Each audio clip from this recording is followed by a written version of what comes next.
What's going on, everybody? Weiss here, enjoying a lovely morning, introducing episode 11. We're going to be talking about specifically sales data and an exercise that you can use to help identify where you can hone in on building skills. Now, for everybody that is watching this currently, one of the big things that you know about me is that whenever I join a business, whenever I look at things, I look at two particular things when going into a business to understand how a team is the way they are and how to make sure they elevate in their performance. Those two things are people and data. The people are what make businesses successful, period. And those people are going to drive revenue. They're going to drive retention. They're going to drive joy. They're going to drive the emotional state of the business. People are the most important thing to success within a business. Data is important in helping steer the ship to success. But sometimes we don't know exactly how to look at data. I'm going to give you a question, a data question for all the sellers out there, and even for some of the marketers out there who generate leads for the sales organization as well. What is your current closing percentage? Now, a lot of you are probably answering, just around 30%, just around 20%, just around 40%, 50%, around. And here's the most interesting thing about data. We want data to be as exact as possible. And for you not to know what your exact closing percentage is within the business that you're in puts you at a disadvantage. And it's not just closing percentage. You should know everything about yourself from a data perspective, because that data, again, steers the ship to success. That data allows you as an individual, you as an organization to grow, elevate, hit your targets, and emotionally change the trajectory of the business. So it is up to the business, your managers, your leaders, to share who you are as an individual at that business from a data perspective. And so what I want to share with you today is a simple exercise that you can get from your rev ops team, sales ops team, from your manager. Get this information to help you understand who you are from a data perspective and where you can focus your abilities to grow as an individual. This is an exercise that I have run with multiple sales organizations because, for the most part, we didn't share this information with reps. And it's important because for me as an enabler, I don't want to just teach you stuff for not knowing why you teach me this. Why is this so important? You should already know why it is important in the first place. So this exercise I run takes the information from your CRM. A lot of times it's Salesforce.com, but anyone else. More importantly, it hyper targets your pipeline. We're taking a look at stages and your conversion rates per stage in your pipeline. Do you know what your conversion rate is from stage 1 to stage 2? Do you know what your conversion rate is from stage 2 to stage 3? This is the most interesting thing because each and every one of those stages represents a type of skill that you need to possess in order to move your deal through the pipeline. Through each stage that you're going through, you should know which skill you're applying in order to move those deals. So in this exercise, I'm going to show you exactly how to go about it, and how to tackle it afterwards. So what I'm going to do is I'm going to share my screen. I got a little visual for everybody. And listen, the visuals aren't always the greatest, but they're meant to let you see exactly what I'm talking about. So I'm going to share my screen. Give me just a moment here.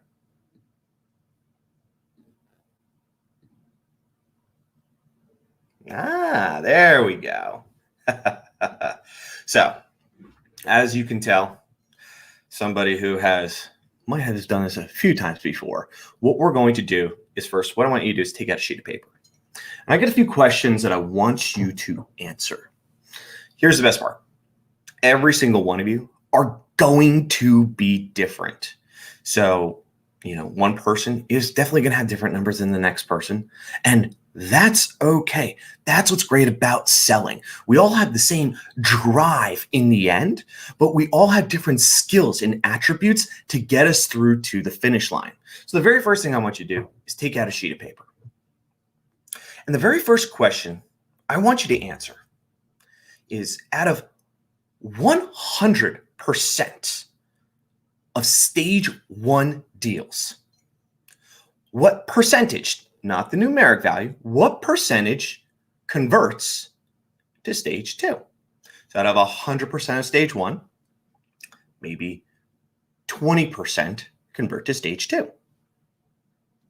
Now, the next thing I want you to write down is, out of 100% of stage 2, what percentage converts to stage 3? So you may be a higher mover in this world, and you might say, 70%. I'm definitely moving at 70%. So out of 100% of stage 2, that is 70% is converting to stage 3. You could see how this is moving, right? So out of 100% of stage 3, what percentage of that converts to stage 4? Out of 100% of stage 4, what percentage, remember, we're not talking about numeric values yet, what percentage converts to stage 5?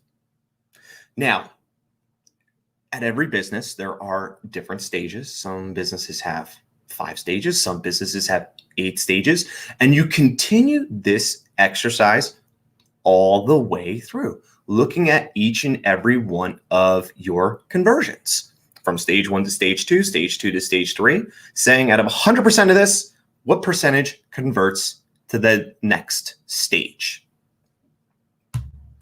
And what you'll get is something that looks like this.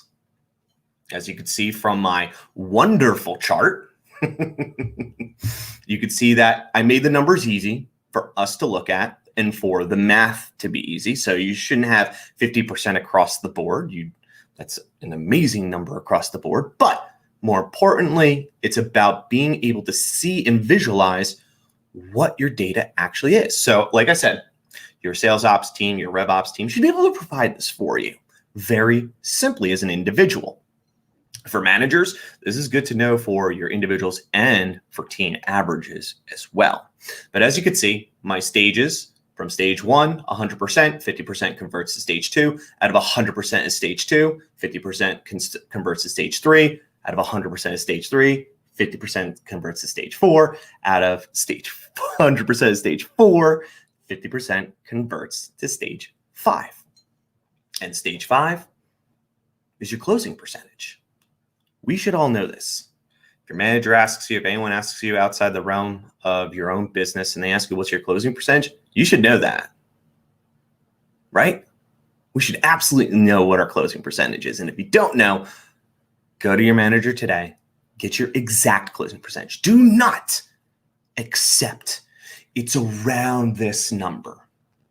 Oh, the team average is X. No, because although you're a part of the team average, your number may be drastically different than the team average.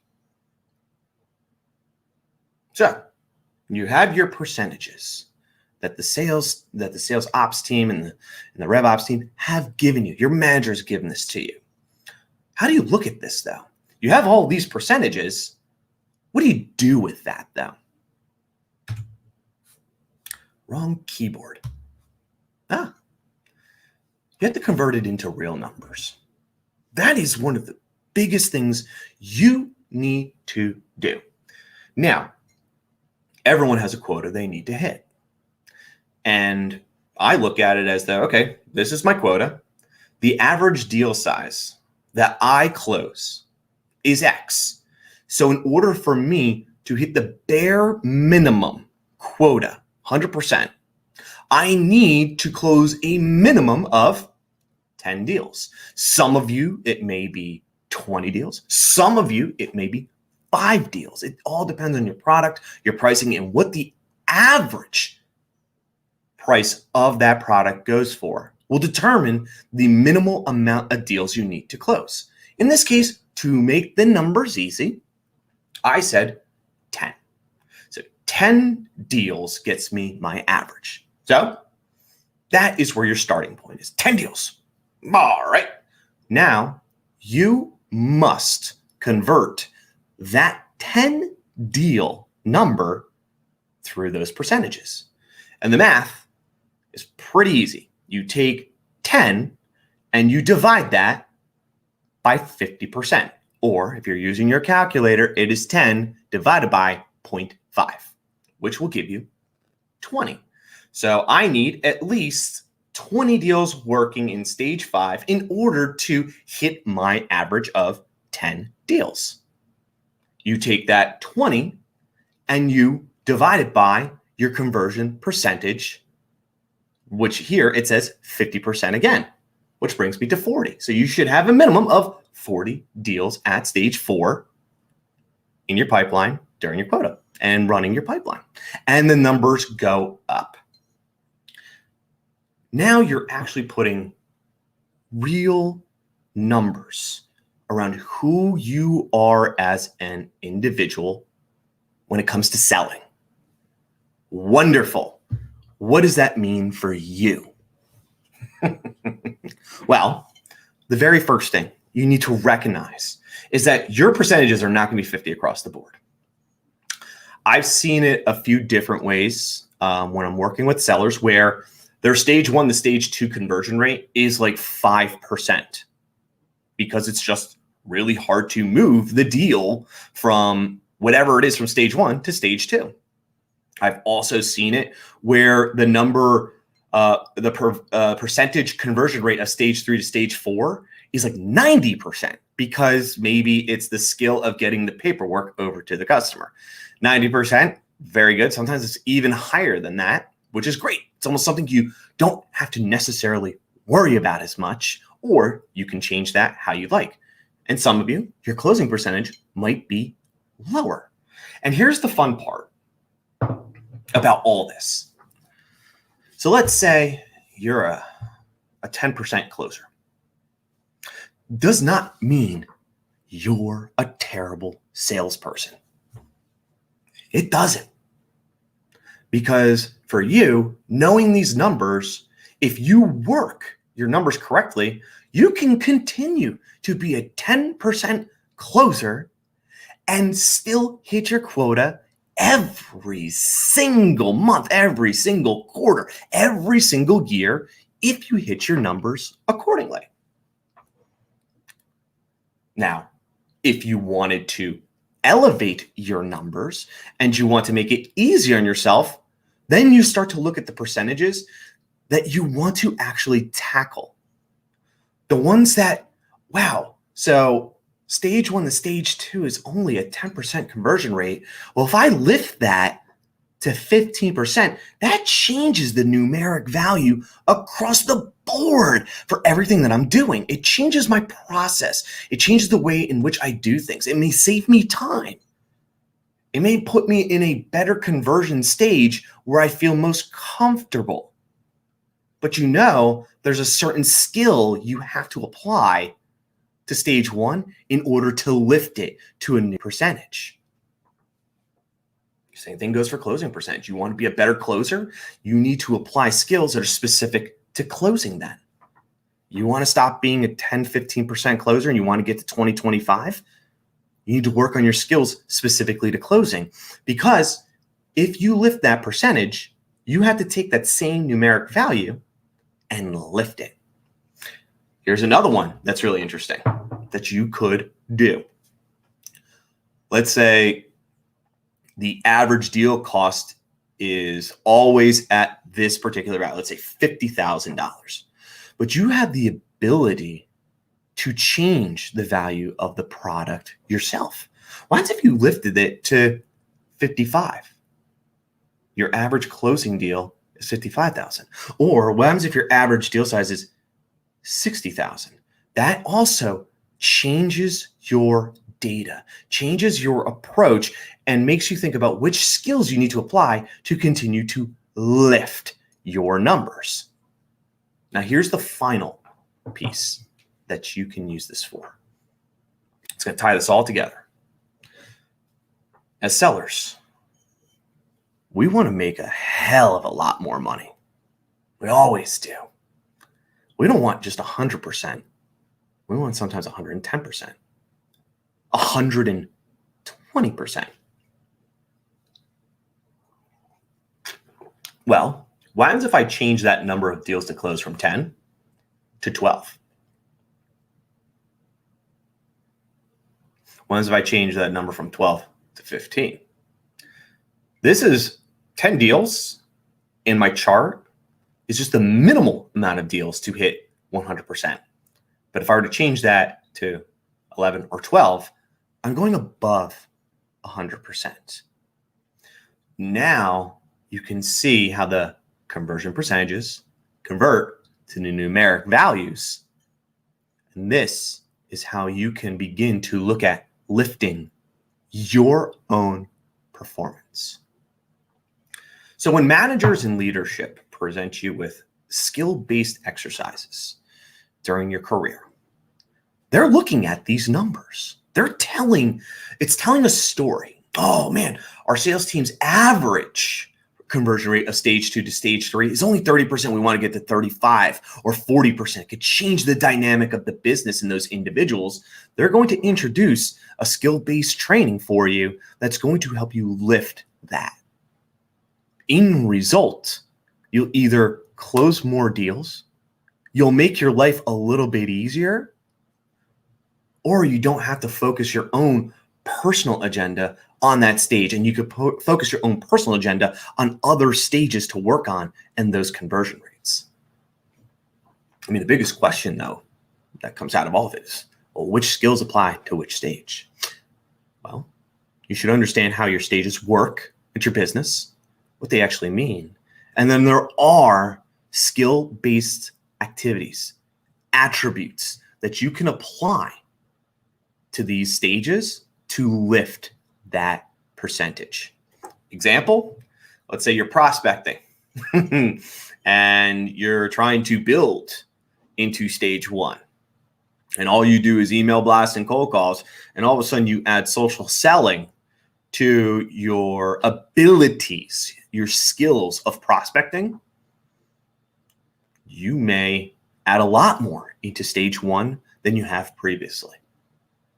And that is the most important thing you can learn from the data that is provided from you. Steering your ship, the organization ship, and everything else that's going on. But the success comes from you. You need to be successful.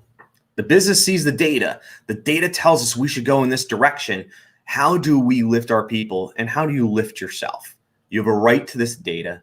You have a right to know who you are from a data perspective, so you can also work on yourself and make this as easy as possible for you in knowing what you need to tackle next.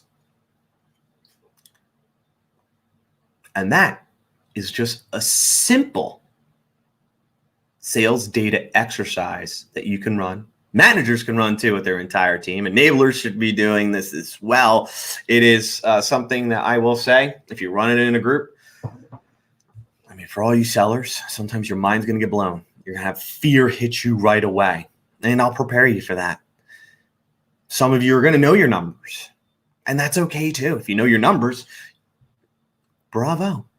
Keep on grinding forward and improving your skills so that you can go above and beyond. But some of you are going to hit the fear.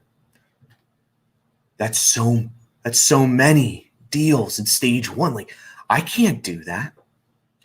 there's a few skills that you can definitely apply to yourself to actually hit that stuff. That fear, you need to remember, is just you realizing who you are from a data perspective. This is the first time you've seen it. Now you have the opportunity to say, I can take control of my own data and how I perform.